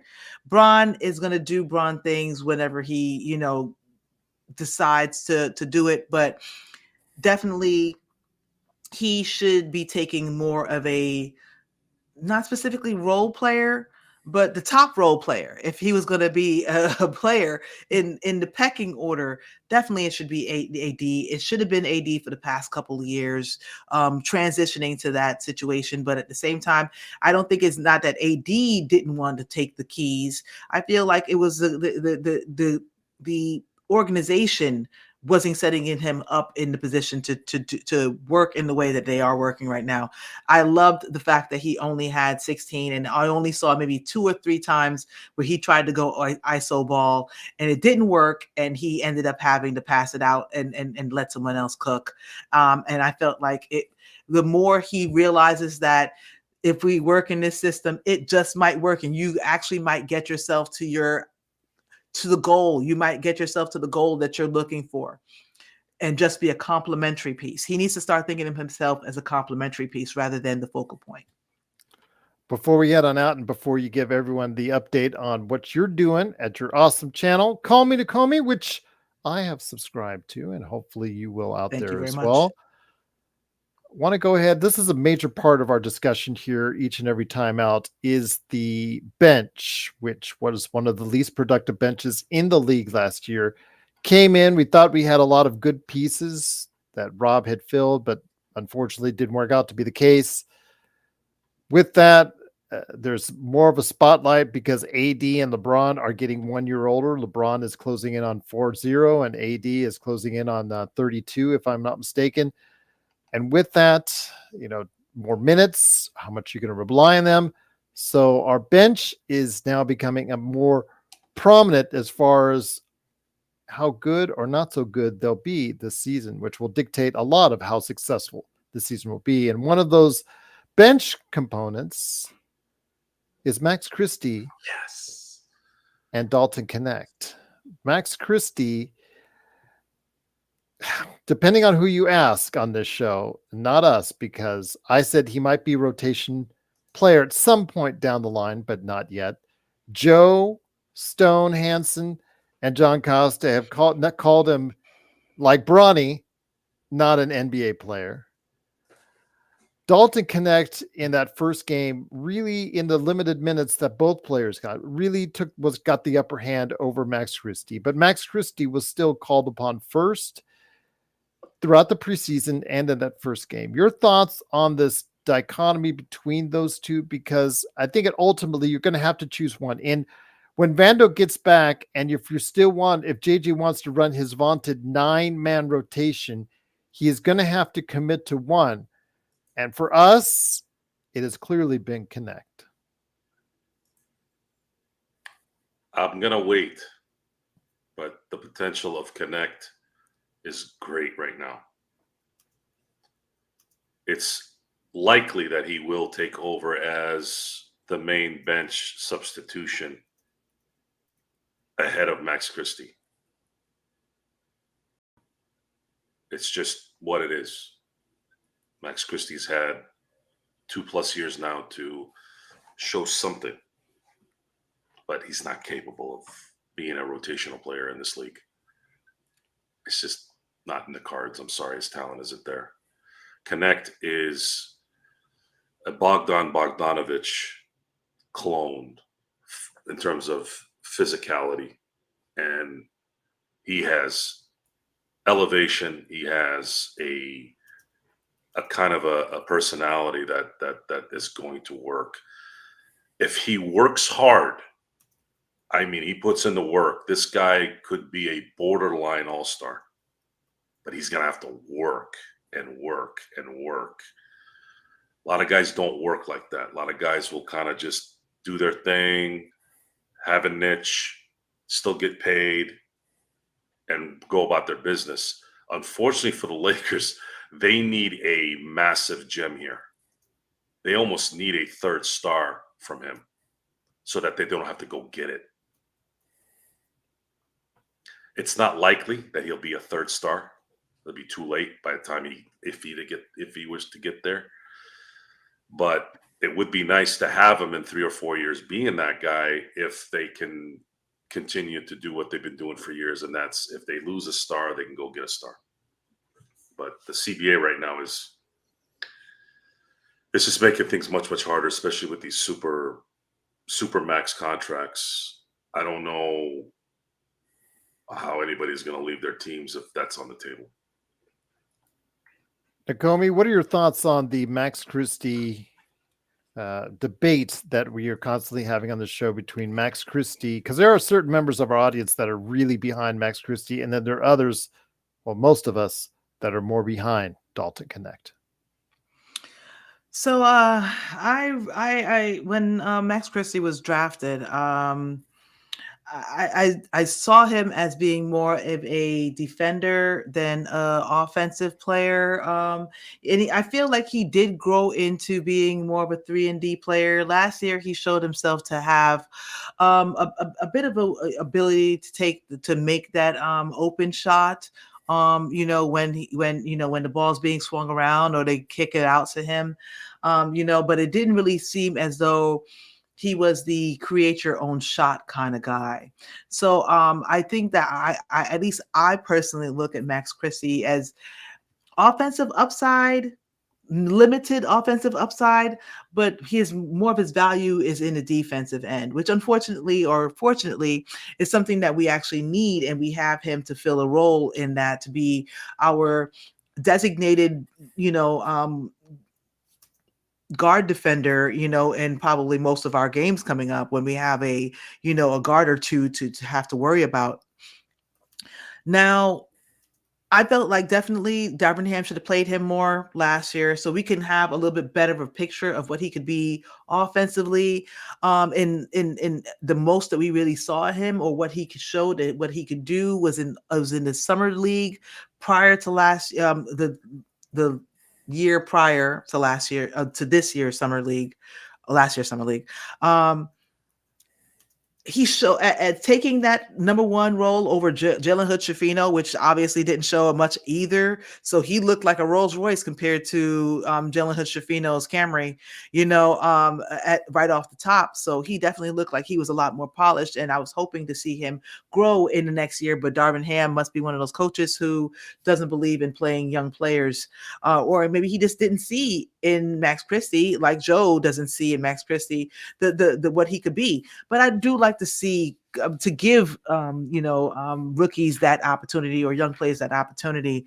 Now, Connect and Christie are kind of night and day, where his offensive ability is,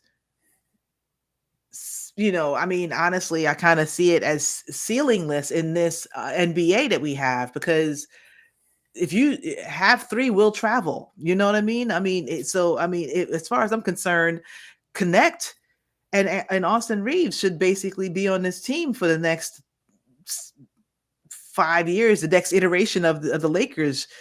I feel unless we're getting Anthony Edwards or Tatum into the team, those guys should be here for the next 5 to 6 years. I can't believe I wouldn't be able to believe that I would see the Lakers allow Austin Reeves and Connect to walk out the door with their abilities offensively, and just their get up and go, their motor. They have great motors. So Connect, I see that. I honestly, when I look at it, due to the fact that Christie's number one asset to me is defense, Connect should be the first one off the bench. I completely agree with Joe, but I feel like Christie is not dispensable. Or if I use that the right way, he's not a player that you can forget about. I'd rather have Christie out there than Cam Reddish. At least I know that Christie can finish more at the rim, and he's definitely a better shooter. But unfortunately, we're gonna have to have players out there like Christie, like Cam, and like Gabe Vincent, who are going to be our number one guys on the defensive assignments. But you have to be able to bring offense. And so we're kind of with that dilemma of offense or defense. And I feel like JJ is going to be one of those coaches that, he wants to preach defense, and that's why he has those other assistant coaches on the bench. But I feel like JJ is going to kind of try to turn the Lakers into the new Golden State. Put up threes. That's the currency of this current state of the league. Well, that they follow trends, and with the Celtics, averaging more threes than anyone, almost getting 30 last night. That's the trend that all these other teams want to follow. They feel that that's now the secret of their success at this point in time, and in doing so, a player like Connect, who has no conscience and has been given the green light to go ahead and do so, it in a way, it'll be good to see. Alan, in our chat, he was talking about, well, some of those threes or some of those shots may be ill-advised or whatnot, but A, he's a rookie, B, he's learning, and C, he's been told. And in fact, they had a meeting the morning of the game yesterday, JJ and him, about what his role will be. And you could see his role will be to shoot, and oh, by the way, shoot as well. So exactly. I actually like that method, as far as, especially, it depends on your rookie. You got to know your audience. But Dalton Connect is that kind of guy coming out of college, who was as an older rookie as an older rookie. So it's not like he's this young guy who still has a lot of development to go on. He has a great shot. He could finish around the rim. He's not afraid to go up and put in a dunk or a put back. He's not selfish with the ball, but he can be if you give him the green light. They gave him the green light, and he chooses to be a team player. You got to love it, but he's not fearless. He's not fearless. You want to feed that. To me personally, if I was running a team, I'd want to feed that in my scorers, the guys that I want to be my go-to scorers later on.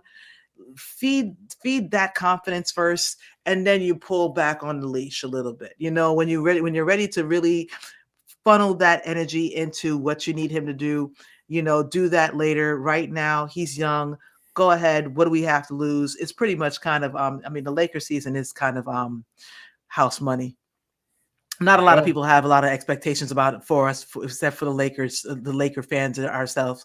So, who are we disappointing except for ourselves if we basically go ahead and, throw caution to the wind? Go ahead and green light that kid. Any 2 cents to put in there, Joe, before I give it to Nakomi to give the hard sell before we head on out?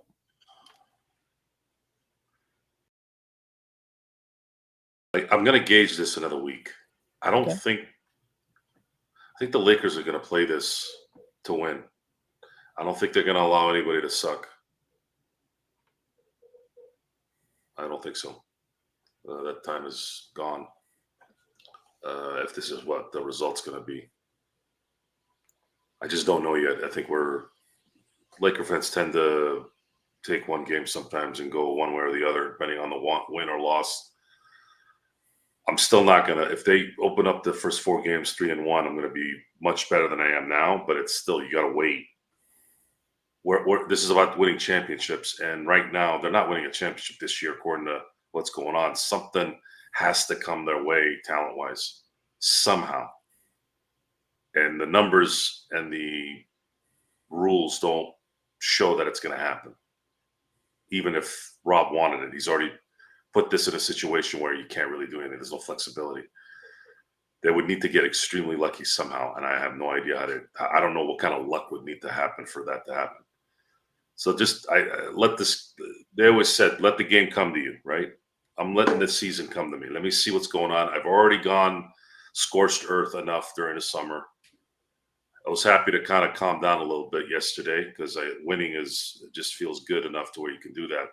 It is the best elixir, isn't it? It is. Winning solves everything. Winning allows you to be humbled. Winning allows you to deal with your incorrect assessments. If you're that kind of guy, most people are pansies and admitting that they were wrong because they self-esteem or whatever the hell it is. But we're waiting. We're going to wait. I'm going to wait and see what's going on. However, in terms of Max Christie, I don't think they're going to have to wait long on that one. Max Christie's not him. He's not even her. He's not good. And I'm sorry, he's just not good. I think he'll have a great career in Europe if he wants it, but NBA, I shouldn't say that. No, he can have a 11. We need defenders. Someone needs defenders off the bench. He can't defend a telephone pole, from what I've seen. I hear you. I'm not saying that. And if he's expecting the guard, he is by physical and skill situations, he's really a small forward. If you're gonna put him on an elite shooting guard, oh my God, I don't even know. That could put him out to pasture at that point. But then at the same time, if you're going to put him next to a elite wing guy, he'll get torched. Just what it is. So with that, a great conversation. Tell you what, it was awesome, Nakomi, to have you here. You are most welcome to come back anytime you want, whether it's for a regular show, one of our post games. If I do pregame, you're always welcome to come back anytime you want. The invitation is always open to you, Nakomi. But before we head on out, it's time for the hard sell. You've got a great YouTube channel that you need to promote. So we are shameless in our promotion here. So we hope you are as well. Okay, well, CallMeNakomi World, that's my YouTube channel. I am CallMeNakomi, and I started out my YouTube channel covering a book series called The Wheel of Time. So I basically expanded into other entertainment, and now, of course, I'm sharing my love of basketball and other sports on CallMeNakomi World. This is your one-stop shop for entertainment and sports on YouTube. You could always find me also on Instagram. That's a great place to find out what I'm going to be doing on my YouTube channel if you're not following me there. But if you do go to my YouTube channel, please like, comment, subscribe to the channel, and hit that notification button because I do a lot of live streams. So usually you'll catch me sometime during the week talking about football. I want to pull you. I want to ask you guys about some fantasy football from time to time. So I would love to be on during one of those shows. Well, we can actually do that here in a second once we're finished. So yeah, absolutely. I'm on the East Coast, so I might have to just call it a night after a couple seconds. No but I would love to come back for another time. We usually do it Tuesday or Wednesday. I'll let you know. We usually do it Tuesday or Wednesday at 8:30 p.m., 11:30 your time, but 8:30 Usually I have my fellow host along with Joe, Chris Ardieri, who's one of our football experts, come in as well. But yeah, I'll give you the heads up on that. Absolutely, Nakomi. No problem. I would love to be back, Gerald. Thank you so much for having me. Joe, it was amazing meeting you. Great conversation. The basketball history, the Lakers are, the creme de la creme. And I love basically being able to come out and talk to the community and talk to lots of these content creators out there. So I hope that you guys will come and visit me on my channel, leave a comment. I love to talk and engage with my viewers and to subscribe. I'm trying to grow my channel, and I appreciate you guys and your time. And I'd like to ask one question. Do I start Kyler Murray or Sam Darnold? Good question. Let me go ahead. Yeah, that's. I know they're coming off a loss, Joe. They're unbeaten. In Miami, they're celebrating because they're coming off that loss. Every time that the final unbeaten team or one of the final unbeaten teams gets beaten, they're always drinking that champagne. But Sam Darnold's having a heck of a year, and places before last week, he was one of the top picks for MVP. With Justin Jefferson, I'm still going for Darnold. I know Murray is just that wild card, and he can run, which something Darnold doesn't do. He can get you running TDs, which get you more points. But I think with Jefferson out there, and obviously the fact that they should be pissed off after what happened last week, I'm going with Darnold. What are your thoughts? Short week.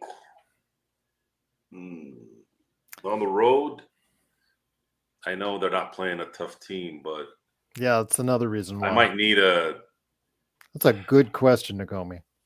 That's as pick 'em as they get. They're in on my bench. I'm trying to figure out my lineup, and that's one of the big question marks that I have. I'm leaning towards Darnold because I've had Kyler, and he's been hit and miss, but he's going against Miami, who has pretty much one of the best quarterback defenses in the league right now. They're allowing the fewest points, so I'm going to lean Darnold because they have that bad taste in their mouth after playing the Lions. Yeah. Darnold and Minnesota are not that kind of team, though, to where they're like, oh, we screwed up. They're playing above their heads a little bit. Possible. House money. I completely agree. No one had any expectations after losing Cousins that Sam Darnold was going to go in there and pretty much be, Kirk Cousins 2.0, and it was going to be immediate connection, and that Aaron Jones was actually going to be good Aaron Jones and last this long in the season without getting hurt, basically. But I will say this. I like having Sam Darnold as a quarterback going into the final, the second half of the season with TJ Hawkinson coming back soon. I think it might open up a lot more for that team. So I think I'm going to go Sam Darnold. There you go. Absolutely. Great choice indeed. Joe, any last thoughts before we head on out? He's still wondering. You're tormenting him, Nakomi. You're tormenting him. I have plenty of other guys that have question marks on my team right now. So, hey, I figured with two professionals here that, I asked tons of people, hey, who do you want to do? Who would you start? I have tons of question marks on my family league right now. I'm doing pretty good in my other two leagues. So it's just my family league that I have all the question marks in. My brother and my sister distracted me during the draft, and I'm paying for it for the rest of the league, for the rest of the season. That's okay. So, just seeing him like this makes me all the more happy. Hey, I'm going to go with Kyler. You're going to go with Kyler? Okay. Part of it probably despite me. What? Nothing. Marvin Harrison Jr. should be back this week, even though. Yeah, the thing is with Minnesota, again, they've played above their heads. They got humbled by Detroit.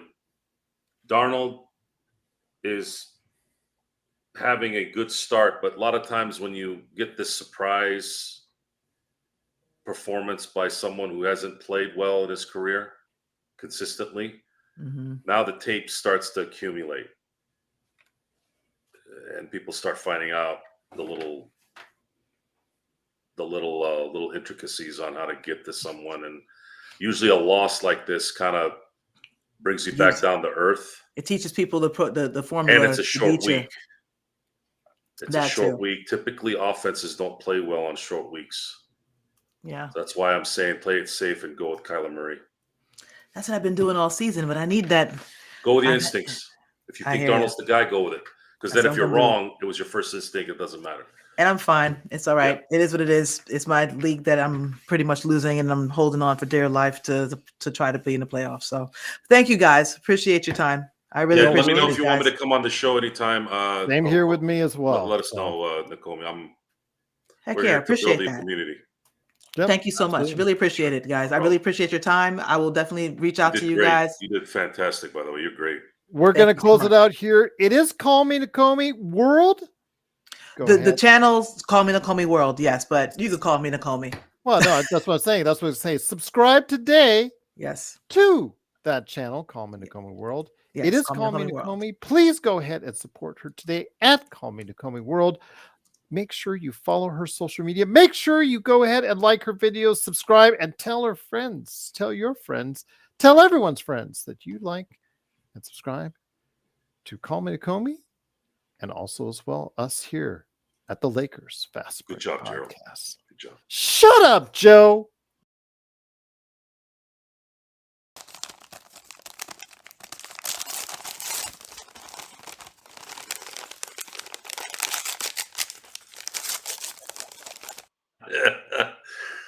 I'm out of water. Well, you better drink it soon because we're going to come back here in a few with Inside Sports Fantasy Football. But I'll let you go get it.